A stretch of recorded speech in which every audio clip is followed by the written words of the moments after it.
I don't think it topped out because of the halving. Yo, you brought up a really important point, Boom.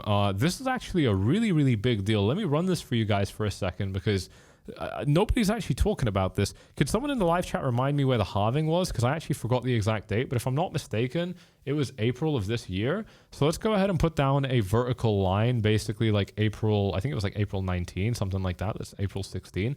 This is where the halving happened, and April 20, right? So I was actually pretty close. This is where the halving happened here.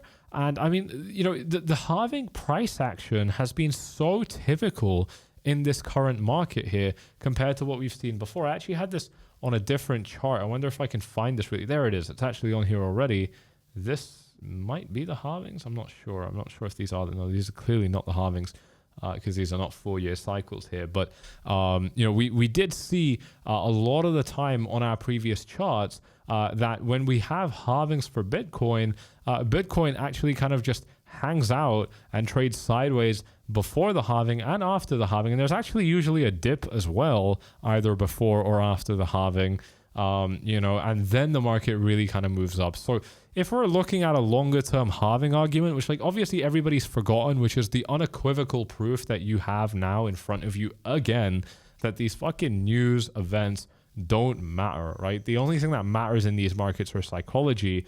And you are proof of that the way you've probably been thinking in this market, whether or not you're bullish or bearish. You've probably already been proving that to yourself. I certainly do as well. And it's very important to be aware of these basic realities in the market where, halvings and, Mt. Gox or whatever the narrative is, where it would be a Germany selling, there's absolutely everything and anything.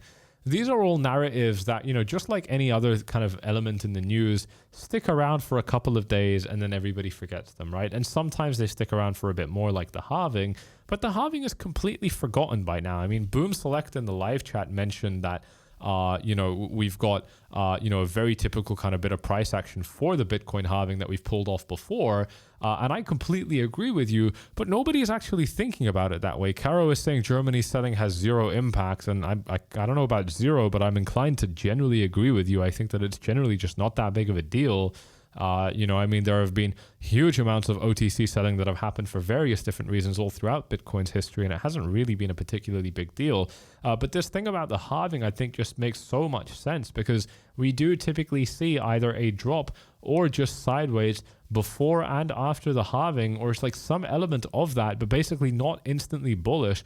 After every single halving, it's always been like that. And that's what I really think is happening here as well. So I completely agree with you. Cutest Girls is saying, I'm scared to even buy at 50K.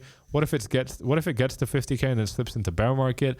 I mean, you're absolutely right. I mean, that could happen, but that's the risk of trading, right? I mean, when you have the highest risk, a lot of the time that's where you might also find the highest rewards. So, it really just comes down to how big your bulls are. There's nothing else really that I can say about that. Whether or not you're a male or female, it just comes down to having balls of steel, and then you get paid for it. And obviously, you can get punished for it as well. But